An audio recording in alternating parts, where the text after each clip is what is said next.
Yo, what's happening, Raider Nation? It's your boy Soto here. You know what it is. Raiders versus the world. Talking about the team the world loves to hate, your Las Vegas Raiders. All right, we're getting to the last pick, the 7th round. Cody Lindenburg, the linebacker out of Minnesota. Now, the linebacking core is just, they're solid in spots. They just a lot left to be desired, and unless they can prove me wrong on the field. Don't get me wrong. I like Cody Lindenburg. I like Landon Roberts. I really like the Devin White signing.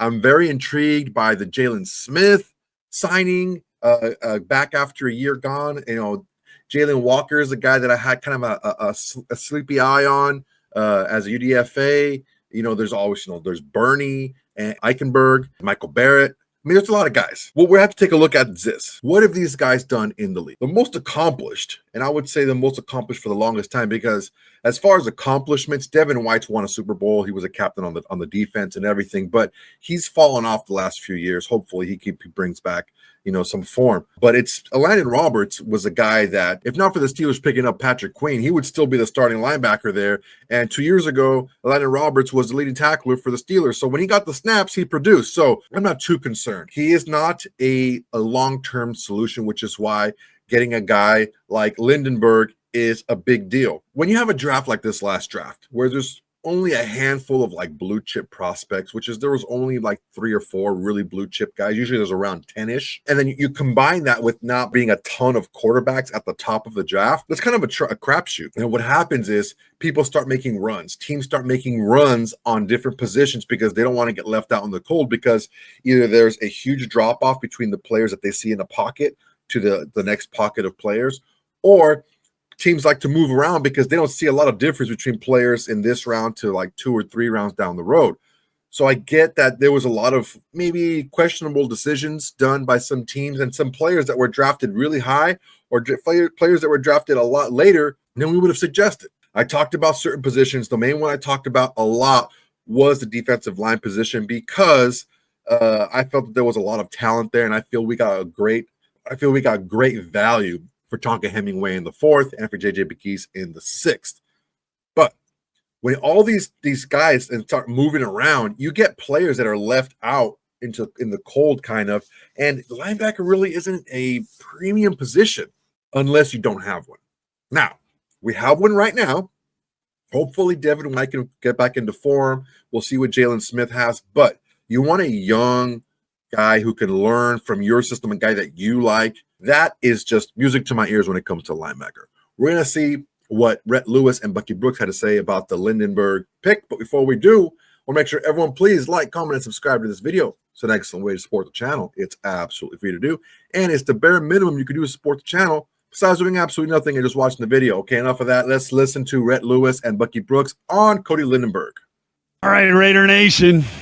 Welcome back. The finale of the Raiders NFL Draft Podcast is now off and running. And man, I love this weekend, Bucky Brooks.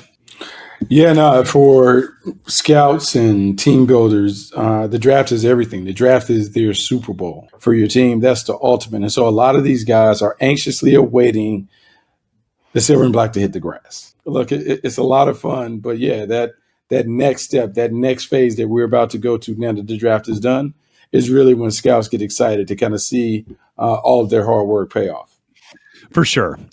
And look, I think, considering that this is all a little bit new, they all came together and found 11 players that they believe that the Raiders are going to use to help bring success to Las Vegas.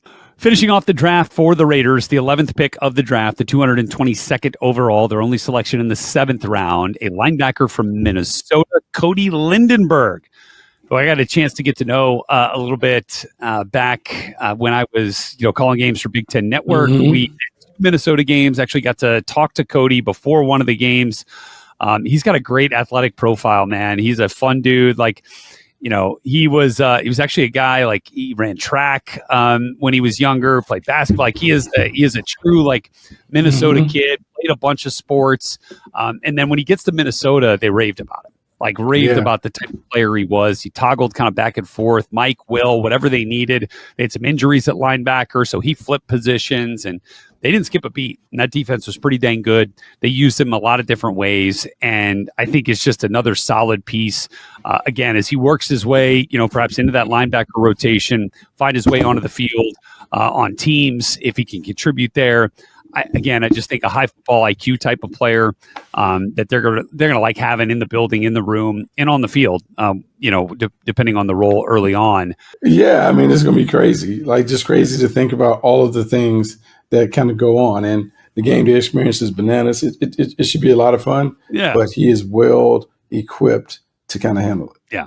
Yeah, and so look, we put a bow on this thing, on this draft, and on our run, our third season of the Raiders NFL Draft podcast, man. It has gone quickly for sure, but I want to give you the final word here on the Raiders draft process and the outlook here as we get into the summer and prepare for a fun Raiders preseason into this 25 regular season.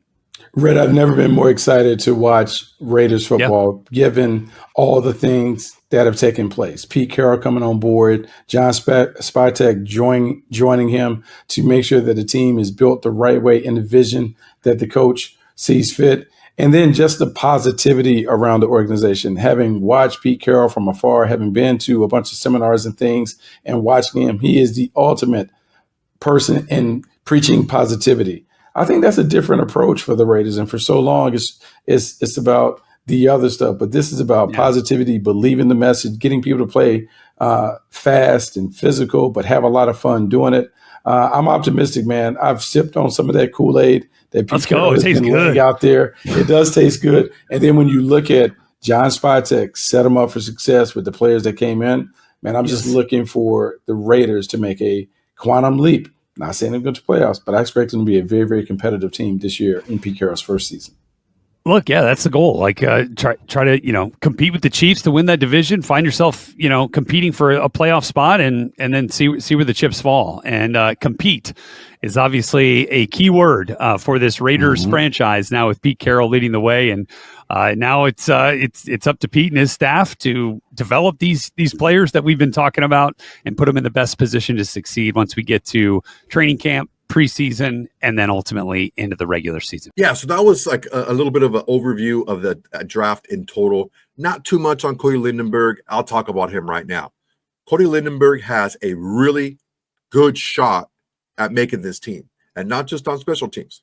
To look at it from this perspective, okay, you have an Landon Roberts, who's 31, I believe, who is a couple of seasons away from being a heavy contributor. Okay, you got that. You have a Devin White, who was a guy who has bounced around the last few seasons, had a rough end to his time with Tampa, was exposed a little bit for just, some mental mistakes and some bad angles and stuff like that, despite his physical attributes. On the roster, you have like an Amari Burney, you have a Tommy Eichenberg, who really haven't shown a ton when they had the opportunity. Now, this is a new regime. They're not married to any of these players who were old draft picks from previous regimes.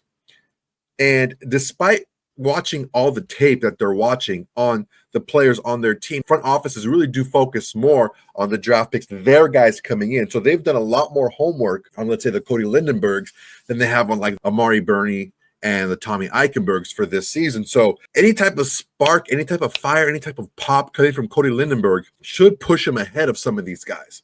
Now, if he's not as good as these guys, okay, I get it, it's not going to happen. But if they're close, if they're neck and neck in their abilities and their production and all that stuff, Cody Lindenberg can find himself in a spot where he can get some serious snaps. Bucky Brooks and Rhett Lewis talked about it a little bit in Minnesota, where he moved around all over with Mike, Sam, Will, and Minnesota, where they had some injuries, and he just played every single position in the linebacking core. So he's adept to doing that. So they've seen him play different positions in the linebacker core. It's all good stuff. Realistically, if you want to take a hard look, because of Jalen Smith has a very good opportunity as well if he's healthy to come in here, because he's a very good player when he came out. He would have been a lock first-round pick if he didn't hurt himself in the bowl game. But that mentality is still there. His IQ, his acumen for football is still there. Now let's just see if he's healthy enough. If that's the case, he's going to get some snaps. I don't see Landon Roberts getting, being a long-term over maybe a year or two on the team. But Devin White's also a younger player, not 30 yet. So there's still some time and some wiggle room for Cody Lindenburg to learn behind these guys while he excels on special teams. You guys saw the tape, man. The tape did very well. There's a lot of views. If you haven't, go check in my archives for the Cody Lindenburg tape breakdown. My pro comp was Bobby Boucher from the Waterboy. He went in there. You guys saw he drilled. He flat-backed linemen because he just wanted to blow up plays. This guy is an animal. He got burned by, Tyler Warren. Like, he burns everybody. Drew Allard was burning guys left and right as well. So it wasn't like he's a unique snowflake and he's the only guy they ever passed on. So I wouldn't, come down on him too hard for that. But go watch the tape. You guys are going to really like this guy if you haven't done so already. Cody Lindenburg has a legitimate chance to be a linebacker for this team because, like I said, the team is not married to some of these old linebackers, and some of these newer guys they have coming in free agency have big question marks. Can Landon Roberts still do it at his age? Can Devin White put it together after having a promising start to his career? Can Jalen Smith, a year off of football and rehabbing and repairing himself, come back and be that guy that should have been a first-round pick had he not been injured?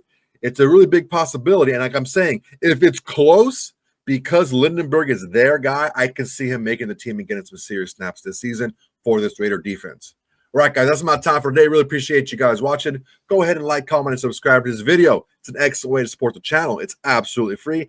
And it's the bare minimum you can do to support the channel besides doing absolutely nothing and just watching the video. Guys, you guys are killing it. Keep it up, man. I can't ask for too much more than what you guys are doing right now. My main thing now, you guys are watching it. You guys are liking it. You guys are subscribing. Share it to your socials. If you like a video, put it on your Instagram. Hey, this guy's good. Check this guy out. Or on your Twitter or X or TikTok or whatever you have, Facebook. Go ahead and do it and help me out, guys. I would really appreciate it. So tell your friends, tell your haters, tell your mamas, tell your baby mamas, tell everybody. Raiders versus the world's greatest thing going to Raider Nation today. All right, guys, that's my time. Until the next time, everybody. Peace. Hey, Raider Nation. Thanks for watching. There's plenty more where that came from. Go ahead and smash that like button. Drop a comment. Make sure to subscribe and share to all your socials. It's the bare minimum you can do without doing absolutely nothing.